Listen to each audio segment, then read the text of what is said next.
That's Right. so funny. Like, okay, so you were riding along and you were like, "This is the most horrifying pilot I've ever been with." Is that okay?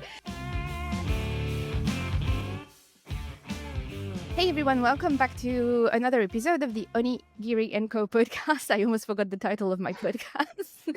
um, like promised, we're going to talk about the early years of FPV, and to kick off the series, let's welcome Skitzo. Hello. Hello.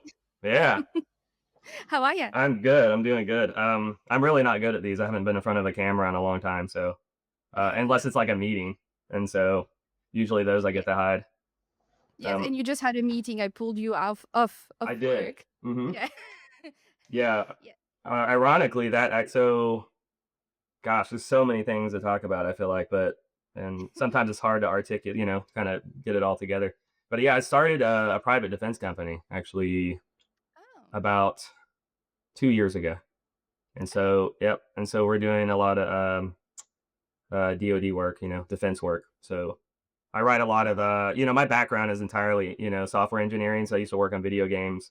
That went Mm-hmm. into like I did a lot of like automobile stuff. I wrote like infotainment systems and stuff, like the on-screen display stuff in cars. Mm-hmm. I worked for Coca-Cola for a little while. Did the touchscreen fountain machine, and then I'm sure you've seen that. Um, Mm-hmm. and then I went into the casino world for a little while just because it paid really well around COVID. And I hated it because again, no offense to, I loved everyone that I worked with, but I didn't love I don't know.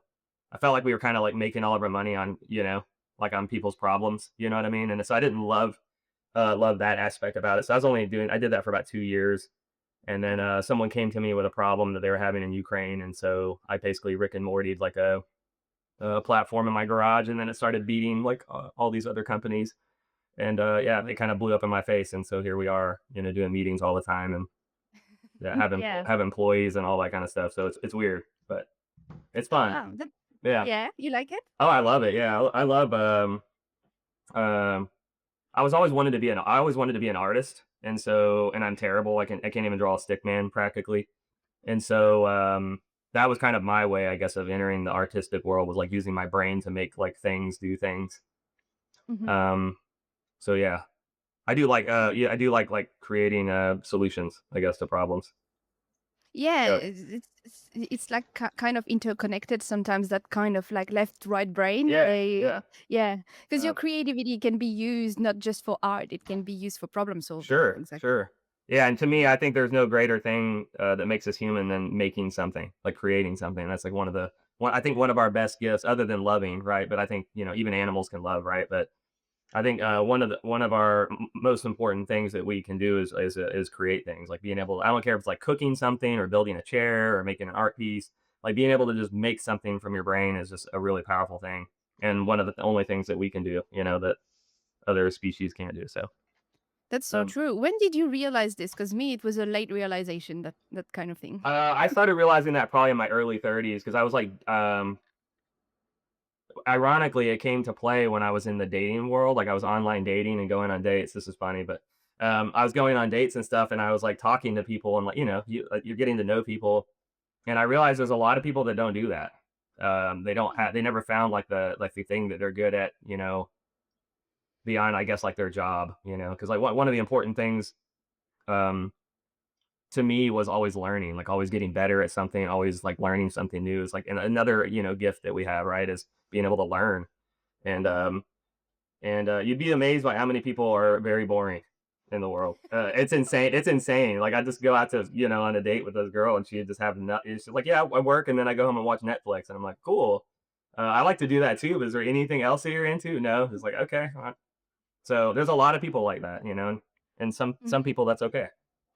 But And usually organically, you may not realize it in your inner circle, because you tend to befriend people that have things in common with sure. you. Yeah. Yeah. So Absolutely. so, so you end up like, when you have to like force meet people, whether it's through dating or sometimes at work, Hmm. through networking and things like that, you're like, Jesus, I didn't realize some people were completely different than me. Oh yeah, yeah, yeah, for sure. Yeah, you kind of surround yourself. Like we had the whole Atlanta crew, right? I hang out with creative people all the time, so it's kind of funny when you kind of, I guess, venture outside of that.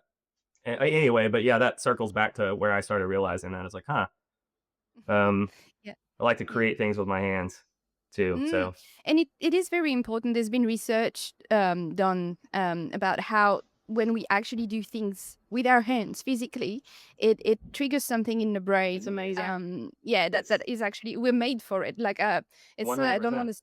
Yeah. I know what you're trying to say, and I don't know what it's Yeah. called either. But you brought up COVID, or the lockdown and everything earlier, and Mhm. I don't know if you brought it up while we were recording, but anyway, uh, and one of the things I got into, ironically, was pinball machines. I'm like a big time pinball nerd now, and Oh, I so remember that. I yeah. remember.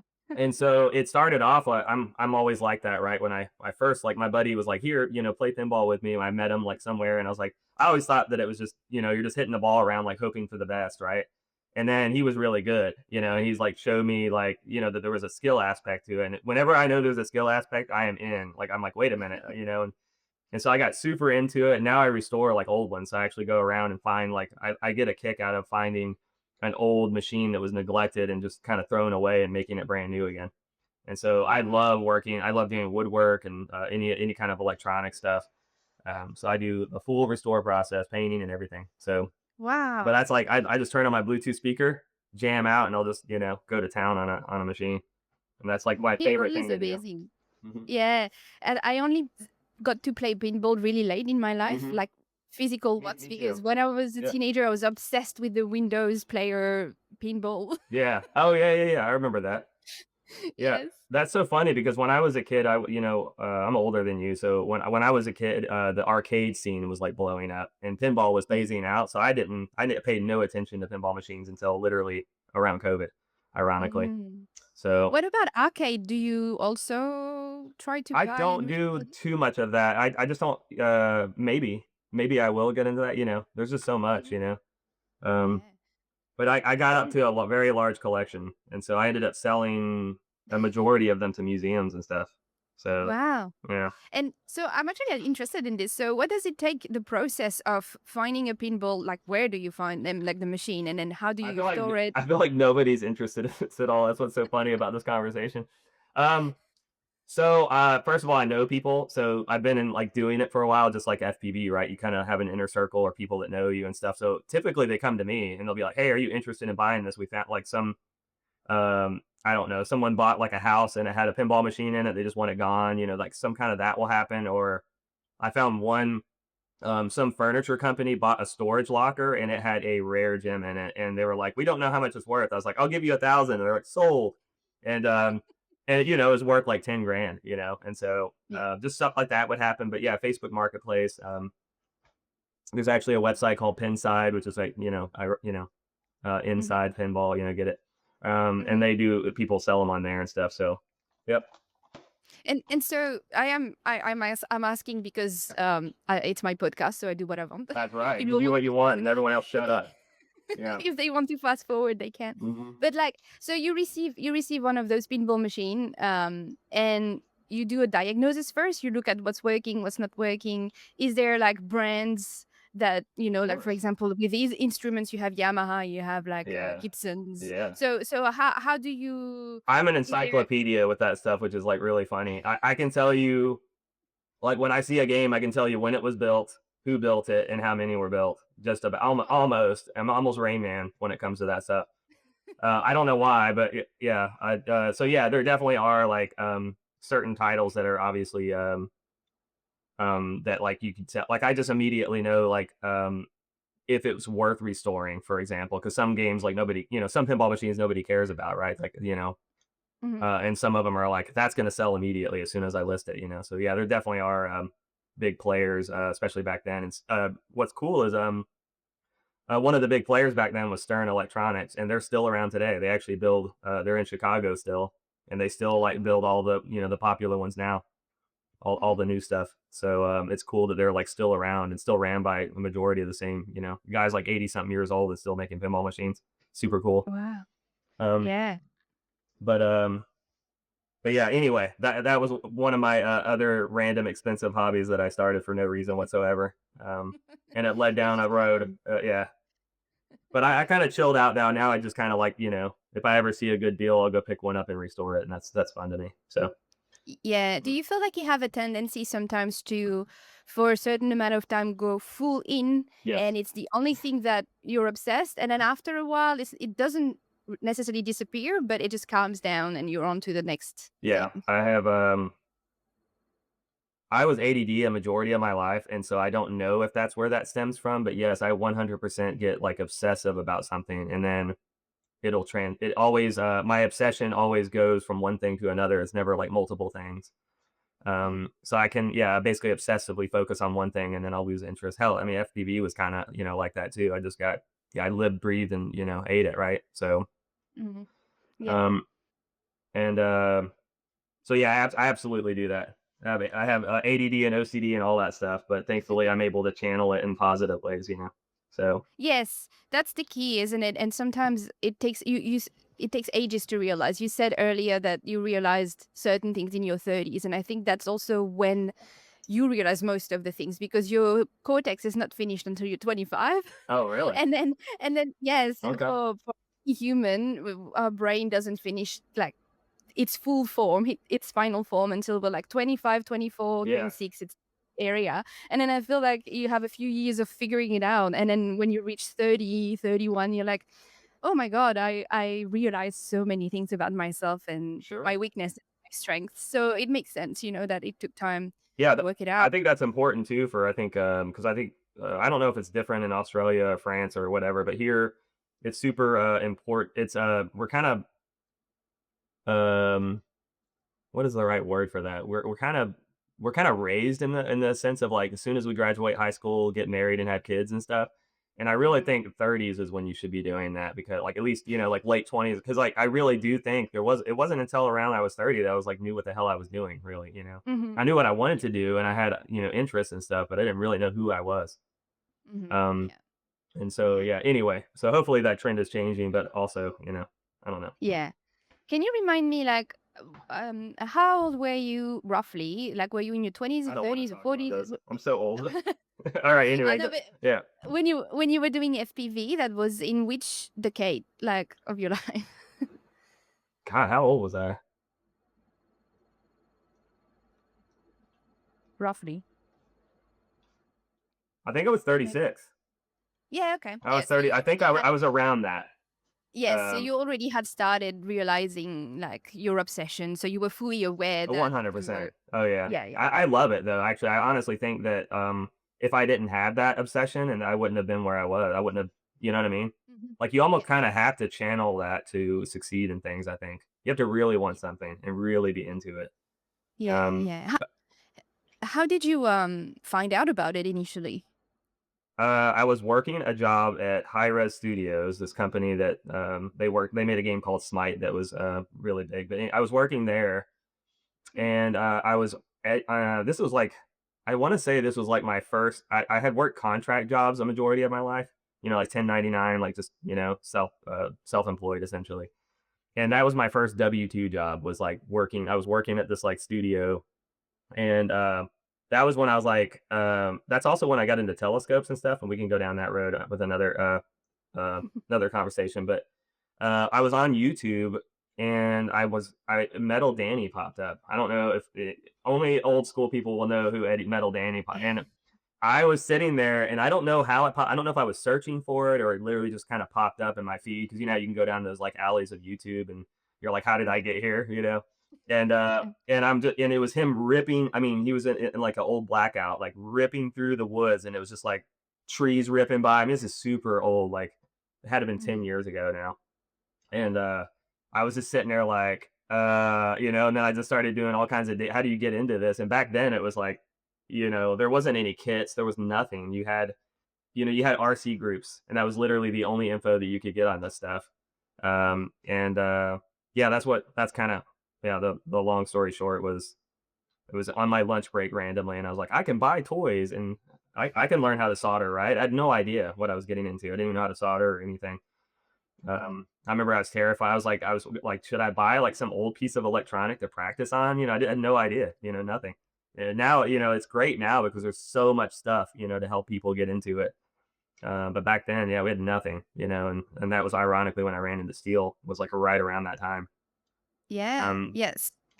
So you found yourself meeting people then after that, after a bit in real life, and started flying with people, made friends and things like that. yeah, Is that how it happened? yeah, when I first started, nobody knew what it was. I didn't know what it was really, I just knew I wanted to do it. I was like, Mhm. you know, and there was a hobby store called Atlanta Hobby. They're still around, ironically, but and Steele was working there, and I went in because this was when I was interested in like RC stuff, right? I was like drone stuff, and so I found out about them, and I went in, and he had already been into it for a minute. I think he even had like some rigs there. He's like, "Yeah, check this out," and like laid it on the table. I'm like, "Dang," and he was like super cocky back then. By the way, I'm not bad mouthing Steel, but at the time he was like, I was just some random guy. He's like, "Get out of here! I've been doing this for a while. Who are you? Not really, but indirectly." And I kind of like we kind of didn't like each other at the very beginning, and Mhm. then we kind, I kind of send him like texts. We exchanged numbers, obviously. I'd send him texts about something I'd built, and he'd leave some smart ass comment about it, probably. And then then we started, meeting up and flying, and then it kind of turned into a huge thing. Yes. Um, so, but yeah, those were the days. I still think about that, even Mhm. today. Like every now and then, I still have the FPV brain, where I'm like cruising around in my car, and I'm like, dude, I would totally power loop that thing, and like, even though I haven't flown in like forever. Um, Yeah. I still have that brain. It's kind of funny where I still like kind of look at stuff like that. Yes. Do you ever do Yeah. that? Yeah, Yeah. definitely. Yes. I'm thinking this summer, because it's gonna be summer here in Australia. Hmm. um, I would really like to get a proper, not necessarily tiny whoop the brand, but a whoop, a small one, just to fly even outside. Yeah. Because I don't want the pressure. I haven't flown regularly for so many years that when I put my 5 inch in the air, it's a little bit overwhelming because you lose the skills. Like you have the muscle memory, and I can still do things, but Yeah. It's like you're um uncomfortable though, like while you're doing it. Yeah. yeah, and I'm like, and you know how when you've done something for a long time, you have an expectation on how you should be able to fly, and then you fly, and you're like, oh, what the fuck am I doing? Hmm. So I'd rather downsize for a bit. I'm gonna have 3 4 weeks of full holiday, so that's a lot of time. And I'm like, I could just have fun, go to a skate park, follow some people on their skateboards, things like that. If they're Yeah. okay with it. And also regulation wise, it's so much easier because now here, in Australia, I mean, the regulations are quite heavy, and I have my license, so there's also always the worry in the back of my mind, like, oh, what if someone sees me, they see me doing something wrong, and then they report me or whatever. Yeah. Whereas if it's a Yeah. tiny toy, no one cares, There's so definitely that worry when you're legit paper wise. I feel like you're like more likely to get in trouble, right? Mhm. You can't do Yes. the whole like I wasn't aware of what I was doing, right? Because you definitely know, right? So Yes. And the company I work for, we got like accredited for FPV as well. So okay. it's really like I have no excuse. Yeah. So yeah, but recently I was flying in a shopping center for work. I mean, not me, because funny enough, I think I've said it on the podcast before, but I'm telling you, DJI system makes me sick, so I cannot really fly HD, at least from DJI, and I don't really have the luxury to try other Does it make you like things. dizzy or nauseous or what is? So it makes me nauseous, Okay, and that some sucks. people say it could be frame rate, it could be that you sense a delay, even though on paper people say there's no way you can feel the delay, but who knows what it is. But analog doesn't make me sick. DJI HD makes me sick. So funnily enough, I've trained someone at my work to be a really good FPV pilot on Avatar. Yeah. But it does the job for what we need. We Yeah. don't need anything crazy, because most of the time we need low speed things, and as long as you're smooth and catch the proper line, it works. So Hmm. my friend and coworker, he's learned to do that, and we flew in a shopping center to show some Christmas decoration. And so flying around giant trees and into Santa booth and things like that. And I was like, oh, this is so cool. I Yeah. wish I had my drone. I know. I was like, I wish I have a tiny whoop with me Yeah. right now. It's funny that I've also had that same thought of getting a not a tiny whoop, but the form like they seem very capable. Like it's pretty crazy some of the stuff I'm seeing people, because I had the first generation tiny whoop, and it was Yeah. super cool but it was so limited. It had no power. Yeah. And all I did was just fly into people on purpose with it, I just fly into the back of Steel's head, like while he's flying, And that's all we did with it was just annoy people. And but now they're doing power loops and all this crazy stuff. You're just like, whoa. Um, Exactly. so Yes. I'm So so behind with all that stuff. I don't think I've done I remember playing Kevin had the first generation DJI, and that's the only one that I've flown. I haven't flown any of the I didn't have any nausea problems, thankfully, with that one, but mhm. I haven't flown like what everyone kind of does now. Um, Yeah, you have posted on YouTube not so long ago. I did. I mean, I think it was the video was called All the Vibes, and I was supposed to save it Mm. in my I don't even it remember. Let me look at it. I'm serious. was a fever dream. Oh no, 3 years ago. Wow. Okay, Okay, no, that sounds more like it. You're like a year ago. I was like, really? Did I do that in my sleep?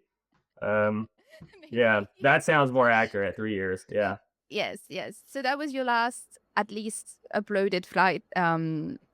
Was that with like how can I say um with your latest gear that you had at the time? Yeah, with so that was on analog and things like that as Yeah, well. I've only flown analog, and I currently still only have analog.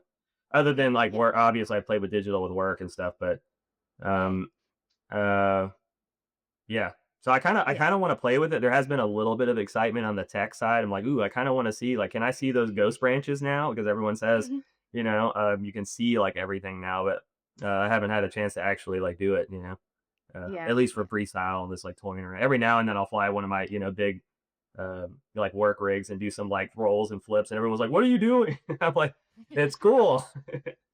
But Yes. so you always have this big like 15-inch drone doing power loops. Um, Yeah. but Wow. yeah, that I guess that was 3 years ago. Yeah. Mhm. Um, You think also the fact that you were mainly freestyle like me or like a lot of people, when the motivation dies down a little bit because you are not pushed with competition, with meeting other people to race and fight against, you just have a, it's easier to fall out of the hobby a little bit as well. man. So I had a couple things that kind of killed FPV in general for me. Mm-hmm. And I love it. It did obviously get stale because we were, at one point in time back, when I was posting a lot, is I was making a living off of like my products and stuff, and Hmm. so we were just going out and flying, and it was awesome because there was like this window, about 2 years or so where it was just me, Steel, Kevin, everyone just kind of meeting up, and we go fly all day, go eat tacos, and then come home and edit footage, and that was literally like my life for 2 years.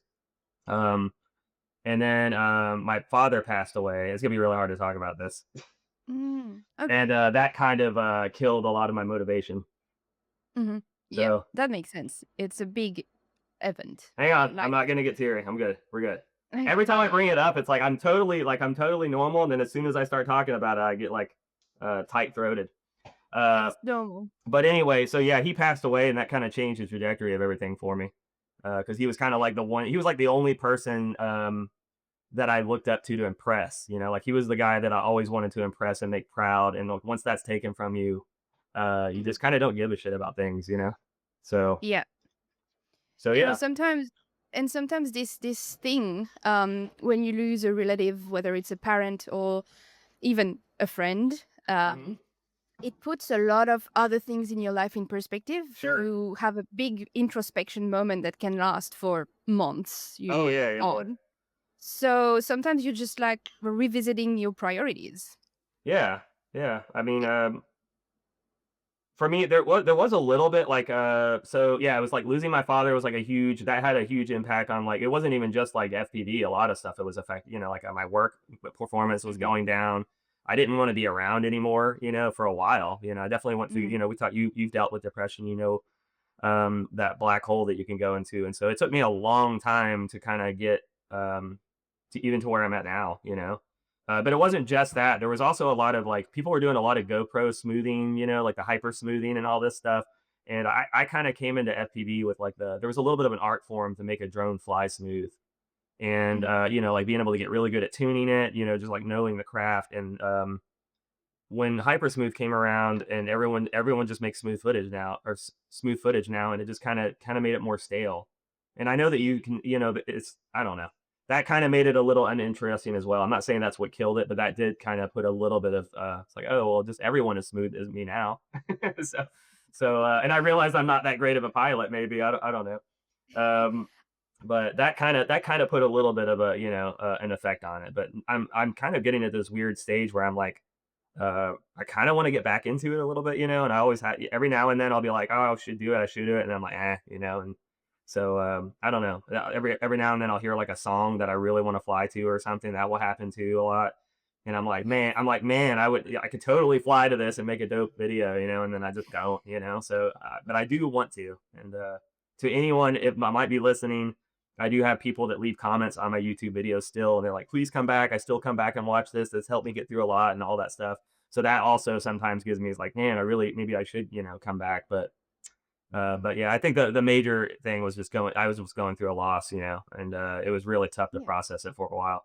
And I just did not care Yeah. about anything. And it kind of sucks because, you know, I still do have that passion. Like we were just talking about. I hear a song or like, I look at something and I'm like, it's still there. I don't think it ever leaves. So, Yeah. Yeah. yeah. It is so, you said so many interesting things. Speaking of ADHD, I have Oh my yeah. brain bubbling with I'm questions sorry. and now I'm I don't sorry. even I do the same thing. I interrupt people all the time because if I don't say it, gerbil brain and it's gone. So yeah, Yes.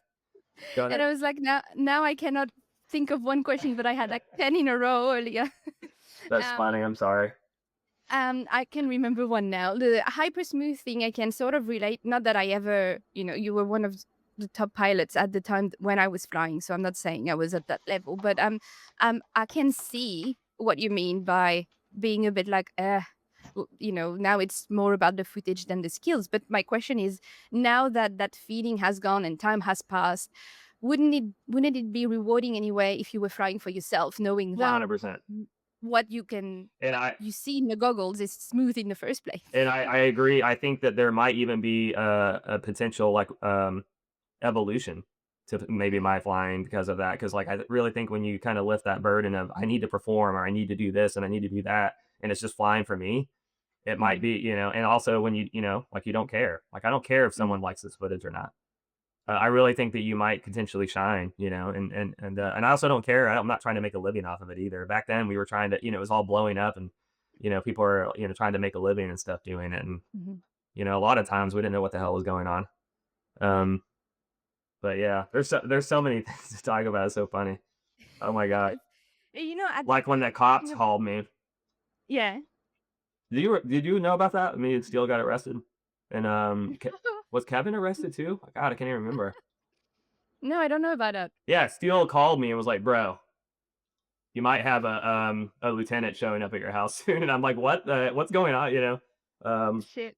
but it was literally like the like worst case scenario where we went to, I guess, like we trespassed and flew at this place, and I never uploaded footage from that place. Ironically, Steele did, and it was a big video, and there was someone out to get him.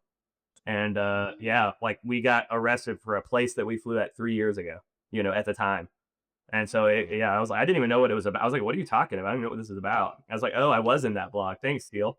Um, so it was one of those. That was kind of funny, but um, yeah. Anyway, but I thought I've thought about coming back. I thought about getting back in, but Yeah.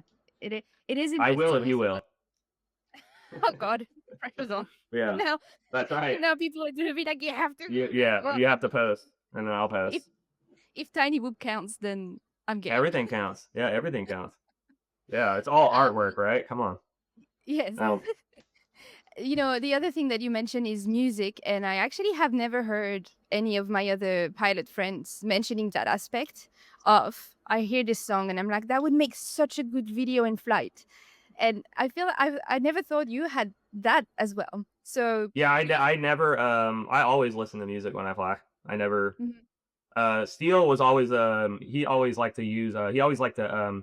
He would have the microphone so he could hear his drone like while he's flying around. I was the mhm, opposite. I didn't need to feel anything. Just give me some tunes, and it like And ironically, I would end up using that song in the video, and that's usually why I think maybe it kind of correlated really well. It's almost like a little bit of choreography because I'm trying to like kind of vibe with the song like at the moment. mhm. And so yeah, it got to the point where I could not fly. If I flew without a song, I would just be like, you know, just completely Wow. aimless. So Yeah. so yeah, that was a definitely a core. A lot of times sometimes I'd hear a song and I'm like, I'm gonna fly to that tomorrow, and I would literally like put it on and then go do my thing. So Mm. that's usually how it happened. So yeah, music was a And huge part of it. Like I would say almost 80%. Um, yes. Yes. so So would you play the song once and do one flight, or was that like a kind of background vibe and you keep flying your batteries through it or something like this?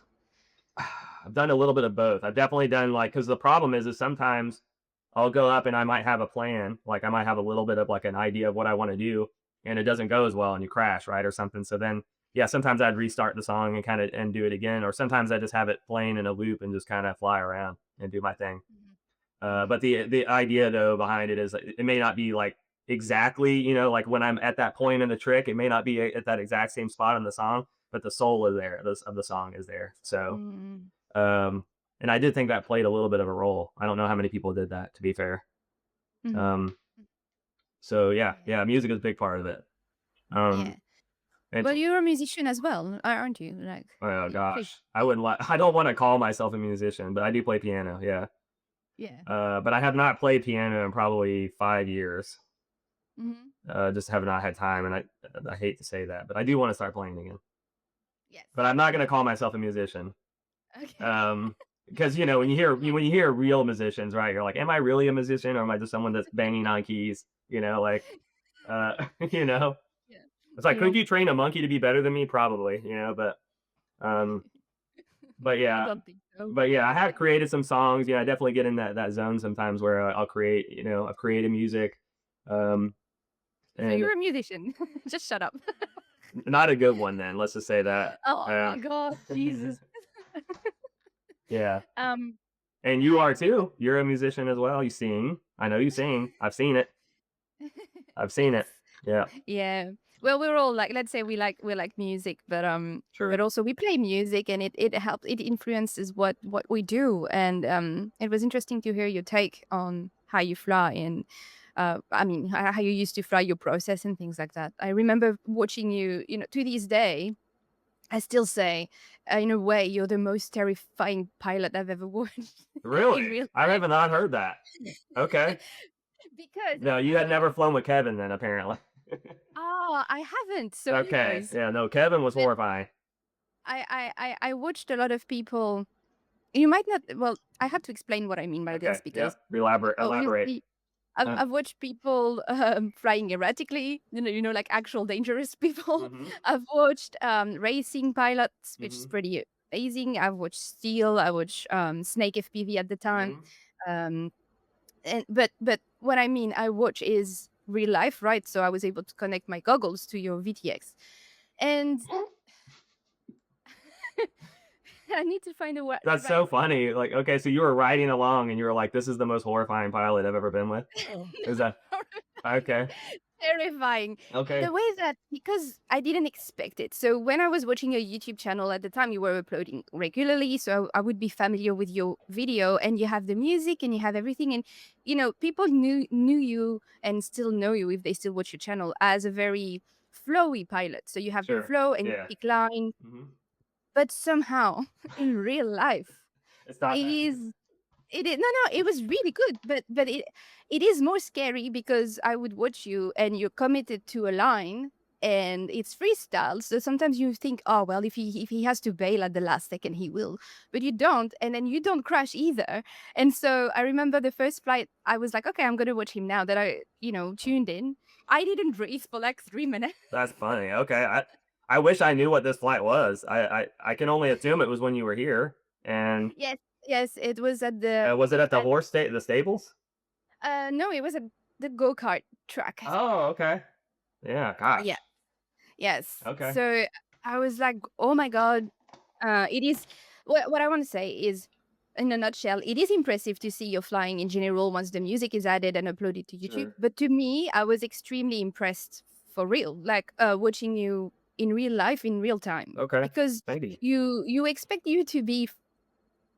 well, it is delicate, but it is also hardcore. Sure. in a Yeah, way. like yeah, what you're talking about like when you take out the music and it's like the raw aspect of it, like hearing the motors and like Yes. yeah, I get that for sure. Yeah, yeah, Uh, and so I still say it, and I had a friend staying over this year with me. She's into FPV as well. cool. She stayed at my place for a bit. I flew a bit with her, but she we were talking about pilots we look up to, or and I was like, well, to these days, and I've seen fair bit of people flying. Skitzo is it's been impressive in real life as much as, but not for the reasons that people think. Yeah, Yeah, cool. yeah, Yeah, yeah. I'll take that.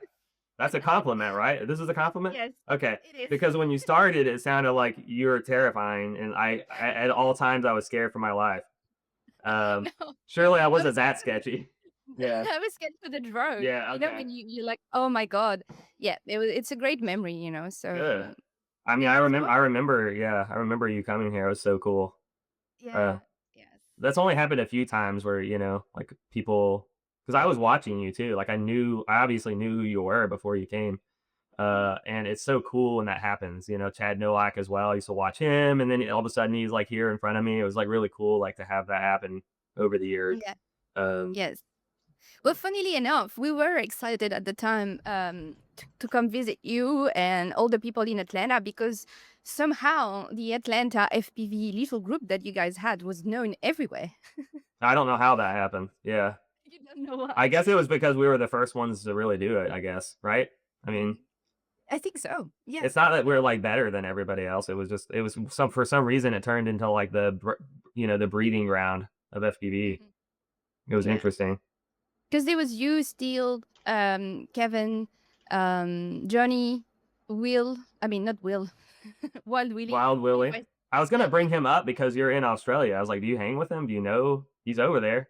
we're so dumb. Like, both of us. He's literally like 45 minutes drive, Oh, not that's even 40 cool. minutes my Yeah. place. And we haven't met for since before COVID. Oh, wow. So, he was supposed to come on the podcast, and Mhm. then I we're hope you both get not him. all. I would totally He's, watch that. Yeah. he's gonna I haven't seen him in a while. He looks very different than when I hung out with him, he was a little kid, and now he's a grown man, so, Yes, um, and he's always keen, and we've tried to catch up several times, and then I don't go or he doesn't go, and I'm like, oh my god, yeah. we're useless. But he's also around. So I don't feel bad then because I pushed this back one time. Okay. I felt really bad. I literally felt guilty. I was like, "Oh my god, she's gonna just cancel on me and be like, screw this guy."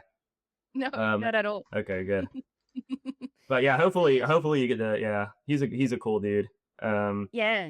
I hit him up recently because he's into like retro games, like video games. I don't that's random, but he hit me up and was like, "Yo, what's some good Nintendo games?" I was like, "What?" And so he was like, "What's your top 5?" And I like told him, and he came back and he's like, "You were right," or something.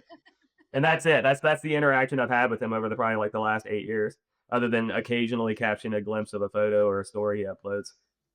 So But isn't that good though to have that with some people that sometimes you just like, hey, yeah, we talk, and then yeah. you feel like you It's like a unicorn that comes out of the forest and then they disappear again, and you're like, well, I guess I'll see them in another 5 years, I guess.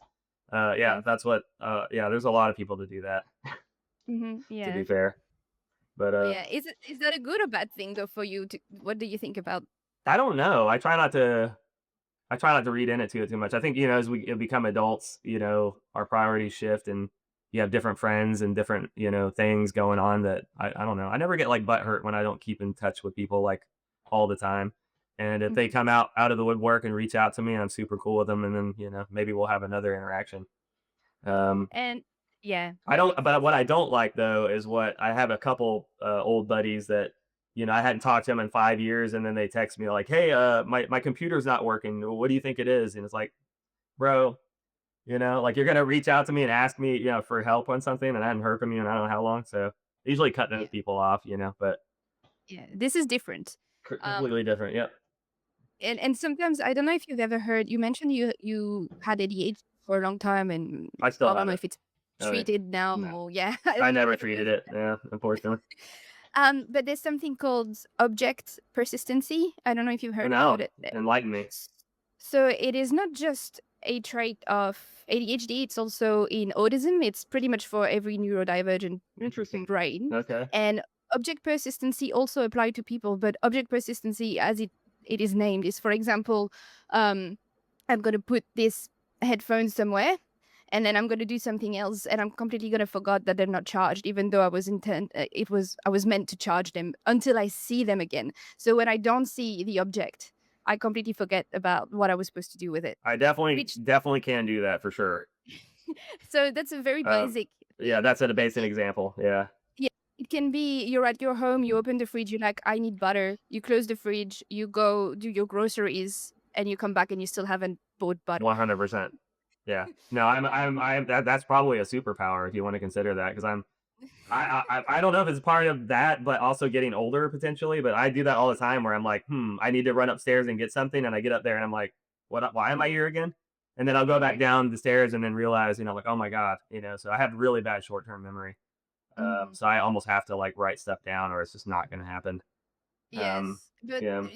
a lot of people will tell you, "Oh, I have these too. You don't have ADHD. You don't have autism." Most likely, they do have a I neurodivergent think a brain. lot of people have. I think a lot of people have ADD, and it's just either undiagnosed or they just manage to make it through life. Yes, yes, Um, and so also this thing applies to people. It doesn't mean that we don't like them. It doesn't mean that we were never friends with them, but have more tendency to be distracted by life, the ups and sure, downs of life. sure, And if you start losing contact, um, it's not that you forget, but sometimes you're gonna hear a song and you're gonna be like, oh my god, I need to message Skitzo, sure. because and it could be 5 years later. Hmm. And we also have problem with time frames, like our brains are also most likely to don't realize big when time passes, so Sure. we could go 3 years and we're like, shit, Yeah, so yeah. I can't believe it's um been, yeah, for sure. yes. Um, And that's what people like us, when we connect again, it still feels like 7 years ago, sure. because that's how we work. Hmm. Yeah, I definitely have that. Yeah, for sure. That's kind of cool. I didn't know. I mean, I don't know. I just thought that my memory was just shit. No. It has a name. Okay, good. Now I'll go around and say that. That's what I have. That's my condition. That's your condition. Yeah. So do you still keep in touch with anyone from FPV, or object persistency happened and I keep in touch with Kevin. Oh yeah. Um, define keep in touch. Mhm. Like, are you talking about like daily, like once a Oh, month? Like, doesn't matter um, what regular enough for yeah, the you. frequencies are different amongst these people, but I would say Kevin, Steele, Mhm. Phil Frybot, Oh um, yes. Oh my god. yeah, That Frybot. What was his drone name? What wasn't it Frybot or it was. okay? Pretty sure. I'll never. I have a fun. Here he is, ADD, like immediately going down like this neurological pathway. Mhm. And I remember me and Phil was in town and we were filming something with Flight Test. God, I'll never forget. This is gonna make me laugh just like thinking about it. And so we met Josh, the Mhm. head of Flight Test, and he's here. We're filming. He's actually gonna come to my house and film this episode, and Phil's with me. And so Josh had never met Phil, I think at the time, or I don't know. And he shakes our hand and he's like, "You're Phil?" He was like, "Yeah." And he's like, "What's your last name? Fry Cook?" And he was like, just like I was dying, like they're filming it too. Like I'm dying laughing. I can't stop laughing. And I Oh just never forgot that. Like that is the one memory that I still have of Phil to this day. Is that Josh didn't forgot his last name and called him Fry Cook. That's so awesome. Um, so yeah, I still call him that every now and then. Um, so yeah, there's a random memory, of Phil. Uh, oh, that's so funny. Fry hmm cook. Fry Cook. So Uh, so yeah, Steady enough. yeah. Yeah, go on. I was gonna say, well, you complete your thought because you have ADD, and I don't know if you'll remember. Yeah, yeah, yes, I think so. Okay. Anyway, I'll continue. So, who else? I feel like there's more. Yeah. Um, not that. Well, you know what? Probably not that anyone would know. It's weird because I have a few like friends Mhm. that were into FPV and posting, but like nobody like really knew who they were, and I Mhm. still keep in touch with some of them. Yes. But Yeah. Kevin's doing like similar line of work to me, so we kind of like nerd out with like tech talk sometimes. So I'm probably Okay. closest to him. Yeah. Okay. So I probably talk to him a couple times a month or so, which is pretty good for adults. Yes. 100%. Because he's got kids now and stuff. So like, What? yeah, yeah, he's like a grown man now. You know, Ah. so he's a father. So I bear Wow. father working in defense space. So I wonder if he's the first one of being like a dad. Because Seal is not a dad. I don't think so. We would know. no, Uh, no, he's not. Phil is. Ah. Yeah, Oh, Phil yeah. married and just had a kid. I would say like within the last 6 months or so. Yes. The thing Pretty fresh for him, but yeah, he's also a father. Yes, yes, Um, yes. And the thing about fry cook I hope you call him that from now on. Uh, is that I followed him quite a bit after he wasn't posting anymore on FPV about FPV. mhm, And then during lockdown, I did a big like Instagram clean, mhm. and he didn't make the cut. Poor fry cook. Uh, but you know what? It's I feel a bit bad because he was very good and like Oh, he's great. inspiring. Yeah, great. Yeah. Like just to talk about him for a minute, he pissed me off because he is like I don't even know how to say it. He is like first of all, he's a beautiful person. He's a handsome like here's the thing, right? He used to be a model, right? Like and he also is like a really good BMX. Have you ever seen him on BMX? No. Yeah. Well, I thought he was bullshitting me, and he brought his BMX with me and was doing all this shit, like look like legit like pro stuff. And I'm like, you son of a bitch. Is there like anything you can't do? Like and of course I'm dating this girl at the time, and she thinks he's hot, and everyone thinks Frybot is hot, Fry Cook. But he was also super humble and super nice and really smart, and like he just had all these qualities that made you want to like punch him in the head. Um, so anyway, yeah, that's my random rant about Phil is that he was basically good at everything and also very handsome. Usually you don't have that combo. Yes. Yeah. And So humble, not being that's what I meant. Like arrogant. yeah, he was never. You would literally say, like you're. I was like, Phil, you're such a handsome guy, and he would literally blush, like, oh no, I'm not, like shut up, get out of here, like you don't know, you know.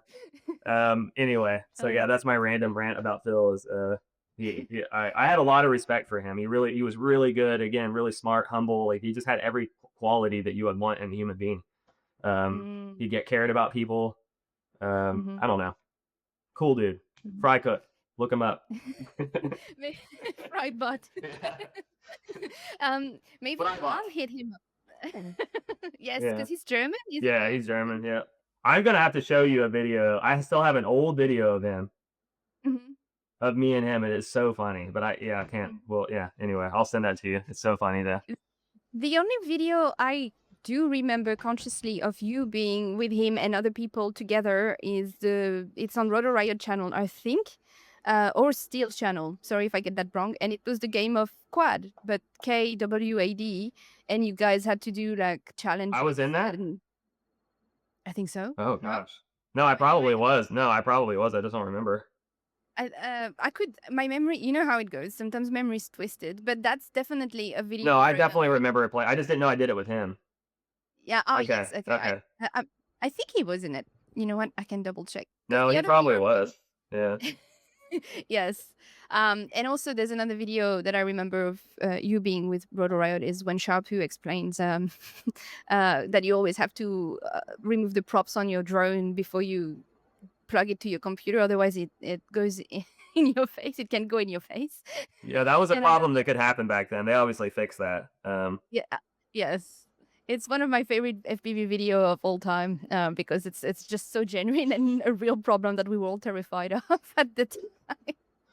Did you ever had that happen? Did you ever had a I've drone? never had the only mishap I've had is a long time ago. I picked up a drone and it was still armed. This is a long time ago, so some people can't relate. We had something called clean flight. Mhm. This was before beta flight.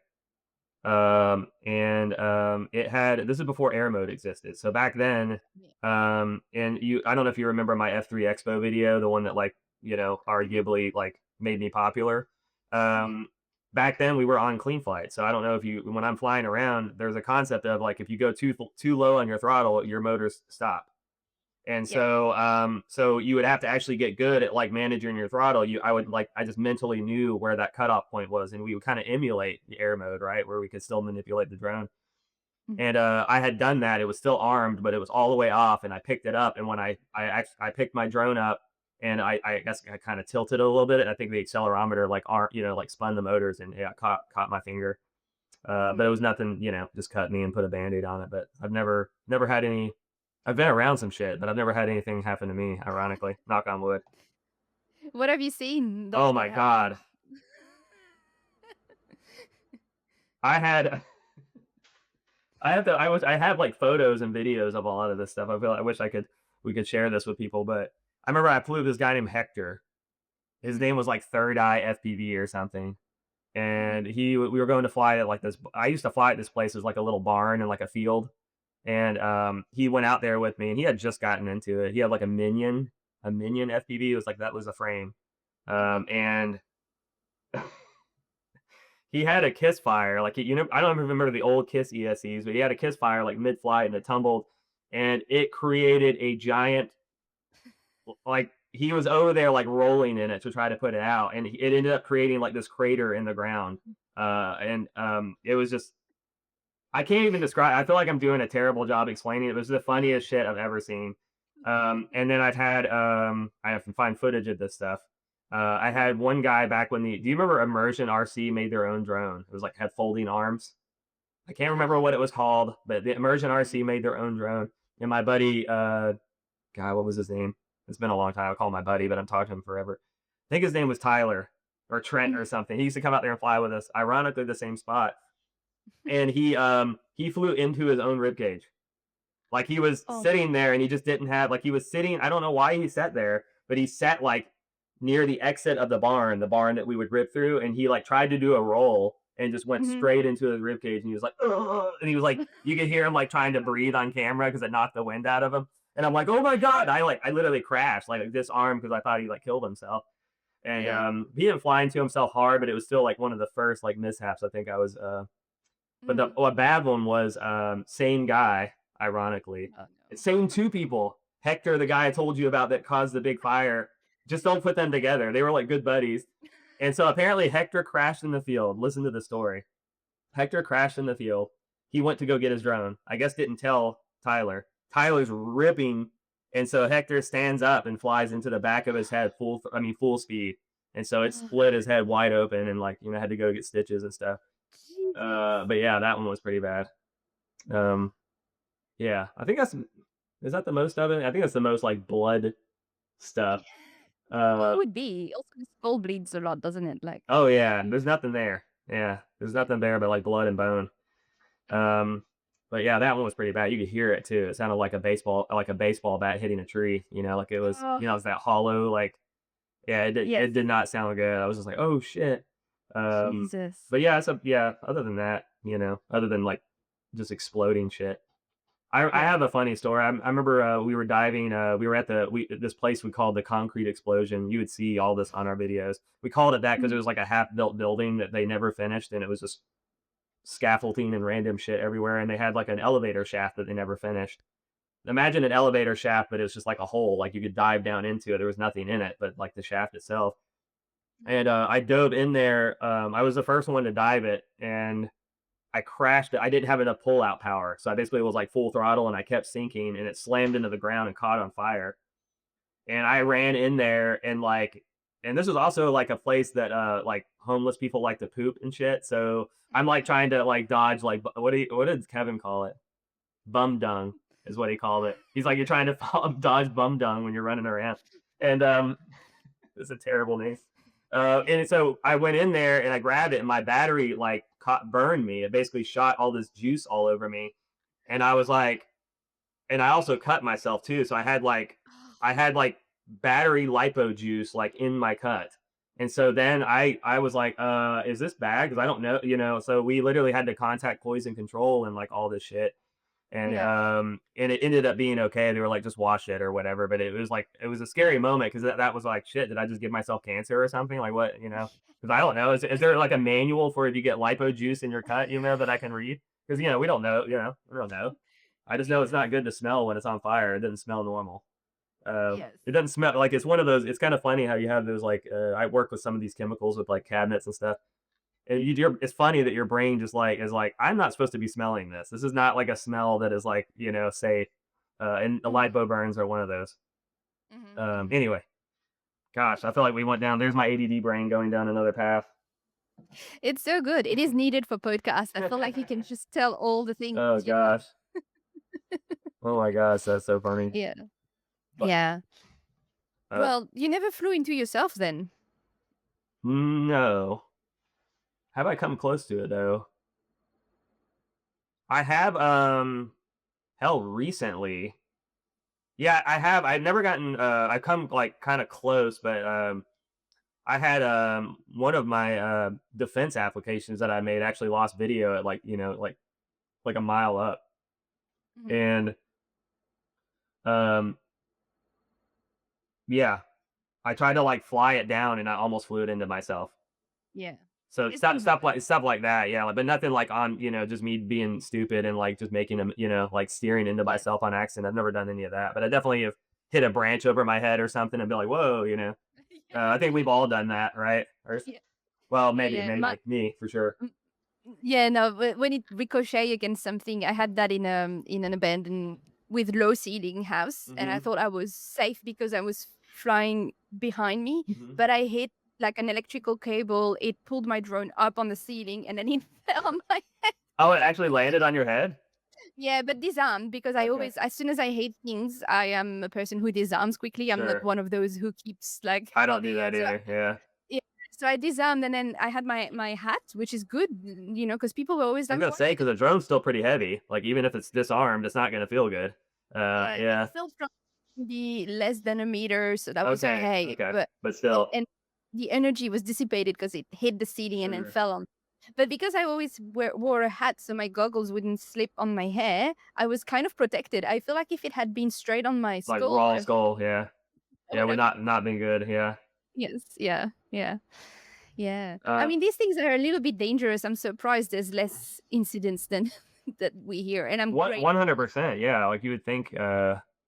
Yeah. Gosh, Yes. we've done so many sketchy things in the past. I don't even know how we got out of all of it. Like we were diving skyscrapers. Like we were the first people to Yes. do that. Yes. And I remember like Steele, he was the first one, like, because we were like so, um, I don't know, like what he was like, let's dive these buildings, and I'm like, okay, and you know, and I'm like, and so, and there's no like, there's no laws around this stuff. It's like the Wild West with this stuff, and so Mhm. he's like, and so we're like, you're doing it first, and he went up there. I don't know if this is the first time that we dove, to be fair, but this is a time that was like new. And he was diving like the AT&T building, and he freaking fail safe like Oh, in the yeah. middle of diving and slammed into the wall and was tumbling and kept slamming into the windows. And he's like, dude, I don't have it. And then he would get it again, and then it would, then he would lose it again. And I was just like, yeah, I'm not doing this. But yeah, that was another sketchy thing that definitely could have, it could have kept falling and landed into a car or hit a person. Like literally, you think it. Definitely Mhm. some bad scenarios could have happened, Mhm. but miraculously never did. Um, Yeah. but that was, Which is surprising, isn't it? yeah. Um, I think that yeah, I don't know. I think that is kind of strange. It's almost like I don't know. Maybe it was like fate that all of that worked out. I have no idea. Yeah, like Yes. other than us getting arrested, I think that was like the worst thing that happened to us, and I honestly don't think that would have even happened if he didn't even upload that video. Mhm. Um, Yeah. but it was pretty bad. We were guilty as shit though. It was like I remember Kevin or like went back and watched the video because I was just like along for the ride, and I don't think I even uploaded anything to relate it to that Mhm. video. And Kevin's like filming, or Steele is, and he's got like his little vlog camera. He called them the anal beads, the little tripod. He'd be filming the note. He's like, "Are we trespassing?" He's like showing all these no trespassing signs, and he turns at me. I'm like, "Hell yeah, we are!" And uh, Oh god. and I was like so guilty. It's like I can't even like okay, okay, we're going to jail. You know, But when you said that earlier, it's the kind of thing that we did a lot. Like almost trespassing didn't mean anything. We all did it at the time, and sure, no one would tell us off. Like no one really actually to me ever came and was like, you cannot be here, sure, and in Australia and when I did it a bit in the US, maybe it's just bad luck for you guys, but also we were not doing anything really bad. Sure. So I don't But want to say I don't want to encourage people to trespass. oh yeah, I don't even think people do it anymore. I wanted all of this was to say as the that era it that was kind time. of the norm. Yeah, it was just kind of yeah. Yes. I remember another thing we were flying. This is related to no trespassing, I guess still, but we were flying at a location. It was me, Kevin, and Steele again. Who knows who else? And we're flying these buildings, right? And so we're standing like on their property. Security comes over and they're like, yeah, we're gonna call the cops on you if you don't leave." And so we're like, okay. So then we go stand on the property across the street and then continue to fly around. And of course, Steele's like orbiting them and like taunting them because they can't do anything at that point because we're physically not on the property. Because again, it kind of created this whole like, man, there's got to be some laws around this eventually. Because this is like, they literally Yeah. could like, even if the cops showed up, they couldn't have done anything.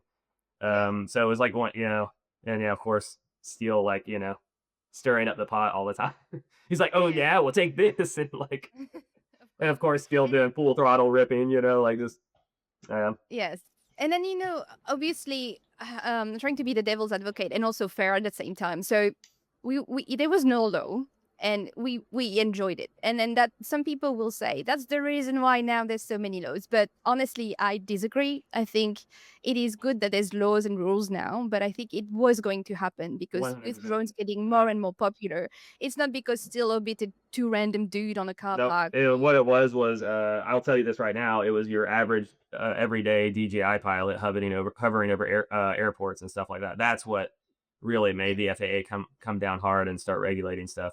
So Yes. it was definitely going to happen regardless if we appeared on YouTube or not, for sure. Yes, yes. Um, And that's why I'm like these days you should definitely not trespass because it's completely different. The drone yeah. rules are completely Oh different. yeah. Um I don't even know but what the drone rules are now, to be honest. I mean I do a I little bit, but we're usually in like private areas when we fly, so yes, same. And I don't know about America, I know about Australia and people are more aware of drones as well. So they might freak out more or like yeah, it's just different now. And what I was trying to say is not excuse us in the past because we kind of knew like it wasn't 100% good. yeah, we knew that it was still like the law was still being written though, so it was kind of like a again I always call it the Wild West back then because it was like Mhm. even the Wild West had like laws and sheriffs and shit, but there were still people breaking the law all the time, so it was kind of you know Yes. um and those yeah those were definitely the days. Um, Yeah. Yes. I think I don't know, it'd be really cool. I think I wanted to get like are you still a part of ethics? Or I know you were at Oh, some point. I don't think so, Okay. but I'm like, I still like them. Oh, well, yeah. So ethics actually came to I don't know, no one's ever told this story, but we talked about this was like probably right before I quit, like kind of went away for good. But Mhm. me and Kevin and Steele kind of got together and we started talking about bringing up like a group, like creating a group, like a group web, YouTube, Mhm. calling it like the Atlanta Underground or whatever, and it turned into ethics, I guess, eventually. But we just ended up not going that direction. But that was kind of the birthing of ethics in a way was kind of from those early conversations. It was kind of cool to see where it went. But yeah, we did have plans like towards the end there to kind of like almost kind of bring together like this I don't know what you want to call it, the Harlem Globetrotters or like like a kind of like a dream team of Mhm. FPV and give it like a last hurrah. But we ended up not going that route. So, Mhm. but I think it could have Yeah. been really cool. Um, Yes. Yeah. but I guess that was kind of like what Rotor Riot was doing at the same time. So I think it was kind of, and maybe that was around when Steel left Rotor Riot. Was it around that time? I don't think so. I might be butchering that, but I know that we wanted to have like a kind of a little bit of a rival, not a rivalry, but like some kind of competition for Rotor Riot at the Yes. time. So Which is also always good in general to have. You can't have if some people have the monopole of something, it becomes stale. sure. Competition is, it's really good for emulating each other, inspiring each other. Even if there's real rivalry, it's still a good thing. I feel that, especially for the community. Absolutely. So Yeah, we had a lot of that just in general. Like I think that you would see a huge like if me, Steele, and Kevin went out together. Mhm. the footage that was produced was way better than if I would have gone out there by myself. Like there's something I don't know what like it's like when I witnessed Kevin try to do something, I'm like, oh shit. And then I'm like, I gotta try that to raise the bar. And it's like you have this kind of friendly competition going on of trying to push yourselves that I don't think I would have done if it would have been just be that. It's like, oh, I'm gonna go home because I still have my rigs like in one piece. So I'm just gonna go home, It's very easy to do that, right? But then when you have friends, like you're gonna probably crash, right? When you have friends like, do it, try it, let's do this, let's do it, screw it, we just rebuild it, no big deal, and uh, so there definitely was like that. I owe like a lot of my success and all that stuff to them because they were always pushing. Kevin especially. He was like we called him like the mother of FPV because he would be the one that would try to corral all the children together. Like he was literally like he would wake up and be like, okay, Skitzo, can you meet us here at 12? And I'm gonna call. He would be like the one that like got everyone together every time. Oh, And he actually got kind of tired of it after a while. He's like, I can't do it anymore. It's so exhausting trying to like get everyone on the same page. yeah. But yeah, he was kind of the That's glue to everything. But that's a so lot of cool. people wouldn't know that though, Oh, they I just see our didn't know that. videos and that's it. Um, Yeah. It's a interesting aspect of him, which I can see, but sure. didn't expect. Yeah, it's fun. Like those days were so funny because like I remember we would we would go to the spot and film, like we, do the whole thing. We're gonna go here, we're gonna make some badass footage, and of course, I'm wanting to like make better footage than them, right? Because we're all like trying to grow our channel. We want to be like, and we would literally, this would happen. Sometimes we would be like, okay, we don't want to go to dinner, and everyone would race home to try to be the first person to upload footage from that spot, and that happened a lot. It was really funny, so it'd be like one of those kind of like, one up moves if like you could get upload an edit from that place, before, someone else in the group. Cause you would get that a lot. Like, let's say Steele does it first, then I would upload my footage and they're like, yeah, but Steele already did it, and you're like, something, but Mhm. so there was a little bit of that would happen, like some kind of friendly competition stuff, but it was funny. He's like, oh, no, I'm not really that hungry. And I'm like, bullshit, you're going home to edit the footage, aren't you? So a lot of that would happen. Um, yeah, those early days of kind of like trying to one up each other was kind of fun, but also annoying at the same time, right? So I don't know, but again, I don't think had we not had that, I don't think either one of us would have been where we're at. I think we all kind of like owe our success to one way or another to each other. Um, Mhm. Not to take away that they didn't work their butt off to get to where they are, but you know what I mean. Mhm. Um, No, I get it. It makes sense. yep. But yeah, I was never I didn't push myself as hard as like Steele really pushed himself. I was really proud of him Mhm. because he really worked really hard to get where he's at, and I was always proud of that. Almost like a you know same thing with like Ladrib, Drew. Mhm. It was so cool. I actually talked to him the other day. It was so cool that I don't know how many people remember, but he was like he was kind of like a nobody, and he was in my. I don't want to say it. You know what I mean? He was just like a random FPV guy that submitted a video to my freestyle contest, and he won. Like I was like, I really liked his edit and his the music that he picked, and he was like flowy and all this stuff. I like totally dug it, and then um and now he's like the leader of like Rotor Riot and like all this stuff. It's so cool that like I almost feel like I gave birth to like an FPV child. I'm like an FPV dad that's proud, kind of thing. So, Mhm. not saying that he didn't bust his butt, but you know what I mean? Like, it's just Yeah. it's like a cool thing to see that evolution of someone come from, like, just random guy to on top, you know? Yeah. Yeah. So Sometimes, and it's just a recipe for success in life is you have to be prepared and be prepared to do more. And then the right opportunity arises, you are able to make the most of it. You mhm. can, and that's what is heartbreaking sometimes. You could be as prepared as you want, and the opportunity just keeps missing you. Then it might be hard to achieve what you want.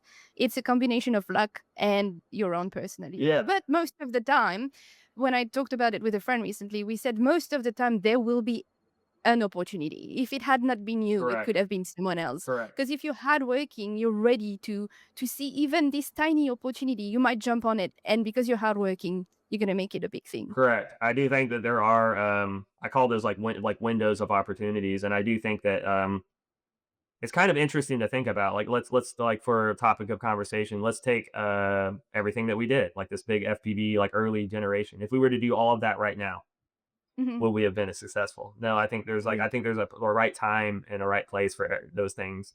And I don't think that I would if I were to go into it right now, I wouldn't have been anywhere near as successful as then because it was just the right time for it. Like it was, Hmm. you know. And Hmm. I think there that kind of I've seen that happen a few times in my life where it's like, yeah, I don't think that would have worked if I would have waited like a year or so yeah, it's kind of fun there's no definite like this is the window, but I think like you said, like if you've got the skill and the know-how and the drive, you're more likely to see that window Hmm. for sure. So And most of the time, it is not even conscious. You know, yeah, you find this opportunity, and it's not like you're like, oh yeah, I'm gonna start doing this because of that, and then it's gonna take me to that. You just see something that matches your current vibe and work, and you're like, hmm oh, I think I can do this, and then it just blows up on its own. hmm what made you not to deter from me or anything, but what made you start the podcast? Like what made you like want to do this? Oh, excellent. Yeah, that's a good question. I missed so Was it like a way to uh, kind of connect with FPV again in a way because you were kind of missing it, yes, or yeah? yes, I was missing the people. I was not able to fly because it was peak lockdown and things like that. hmm And I wasn't, like we said before we started recording, but people are aware I was like a bit in depression and things like this. And I had listened to a podcast that was not about FPV, which was two women discussing cinema in a good way. And I was like, oh, you know what? I could just contact Lexi, May on High, and be I like, follow a little bit of that podcast, by the way.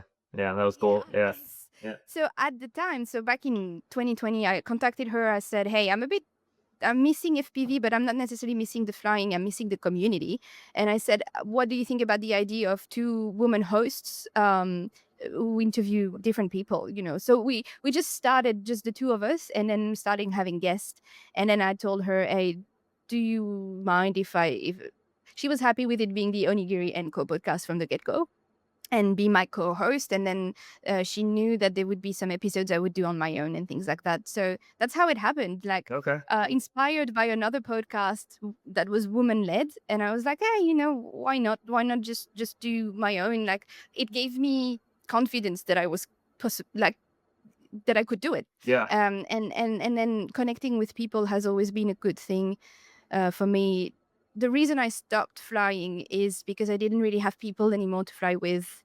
And also, when I was doing my YouTube, which was really interesting, it was really linked to my flying. I was filming people. So then it was just me, my camera, and my drone. And I was like, this is not what I want. And the podcast is me filming people again, in some Yeah. way. Yeah. Yeah. For sure. Yeah. Yeah. And it's kind of I do every now and then miss that excitement of like editing something. You know what I mean? Hmm. Like every now and then I'm Hmm. like, man, it'd be really cool to. I miss the creation aspect of it, like the creating. Because I know as lame and cliche as it sounds, is there was like a bit of it wasn't just like the flight sometimes because you're in that moment during that time you're listening to the music and you're doing your thing, but then there was like a little bit, it's almost like creating a little piece of art that would be permanently etched in stone. I miss that part of it more so than the Yeah. actual flying. So I love, I'm always gonna like flying and all that stuff, but I think I miss that more than anything, is kind of creating like a timeless piece, if you will. Which yeah, that sounds so lame, but No. when it's just FPV footage at the end of the day. But Yeah. I do think that there was art to it though, more so than people think. Yes. I Um, and I think this is where we connect. I think we're quite similar in that way. The connection to music and thinking, romanticizing memories, like oh yeah. time capsule of, because it's only gonna happen once. You're only gonna have that group of people that day at that spot in those conditions. Even though you always go with the same people, even though you always fly the same spot, the things that gonna happen that day that you decide to film are not gonna happen again. Correct. And it's a beautiful memory. I go back. Some people say I never rewatch my videos, which I understand, but I feel like because I just don't put flying in it, I go back and I rewatch. And honestly, this is what happened with this series about the old days of FPV. One day, I was looking at old FPV videos for my website as a creative hmm to show what kind of edit I have done 7 years ago Sure. to show that I have a history of being a video editor and things like that. And I rewatched an old video I had made, a compilation of This is FPV, and I saw all those moments from the US, Mhm. with It was a you, good with like time. everybody I Yeah. met from that big year That I era that made. era was great too, though. Like, I mean, Yes, uh, yeah, and I was like, fuck it, let's just contact all these I people think that's a and cool I think that's a super cool idea, girl or man or what. Like, I think it was a really cool idea to kinda tap back into that because it was definitely a special kinda energy at that time. yeah, And, yeah. yeah. I had something I wanted to touch on with that, and now my ADD brain just, like Sorry. No, I'm just trying to be really good at not interrupting because I wanna be like, "Ugh." You can interrupt. No, I'm not fuss about it. no. Um But yeah, it was kind of it was on the vein of like, we only get to experience those things, at that time. Oh, yeah, well, you were talking about watching some of the old videos. Mm. When I go back, I actually get kind of depressed. Not that like my life is crappy, but like I go back to like watching, especially like I hated him at the time, but when everyone was like